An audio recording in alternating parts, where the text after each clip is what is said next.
Hey there, sometimes we can be sloppy in our work, so Photoshop lends us a hand with a bunch of locking options. There's several ones available here at the top of our Layers panel, but what do they do differently? In this lecture, I'll show you what's what.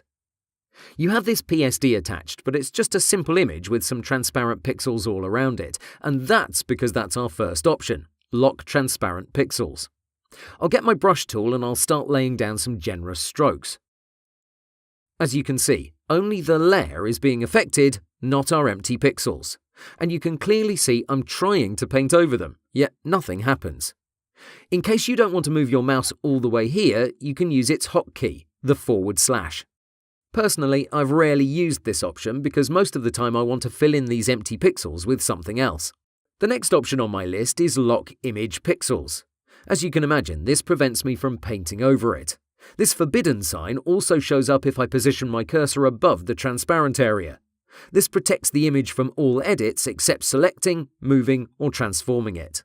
If I use Ctrl-T, you can see I have no problems resizing it. This is particularly helpful if you use the Auto Select option from the Move tool. Speaking of that Auto Select feature, if you use it, you'll reposition a layer by mistake numerous times.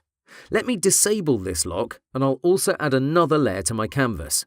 Here's the situation. I have this option checked, and I want to move between these two. It's very easy to do the following. As you move your mouse and click it, you inadvertently move it. This means you'll constantly nudge your layers by mistake. But worry not, this third option locks your layer's position. Enable it and you'll see you can't move it no matter what.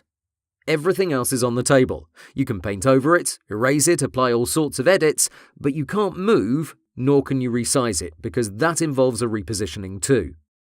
Okay, we haven't talked about artboards, so we'll skip this one. So that brings us to the final one, the most powerful lock available, Lock All. As you can imagine, this blocks every possible action, no painting, moving, editing, no transforming, but the great thing is, you can still make selections. And that's how we've used this feature so far.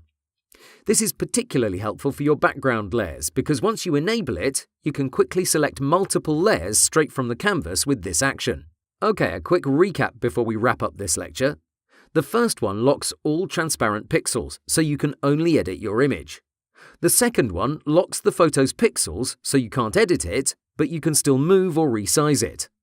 The third one blocks any layer movement, but you can adjust it in any other way. The final one restricts all edits whatsoever. These might come in handy, so I've made a cheat sheet that you can glance at and remember all their properties. Okay, have fun!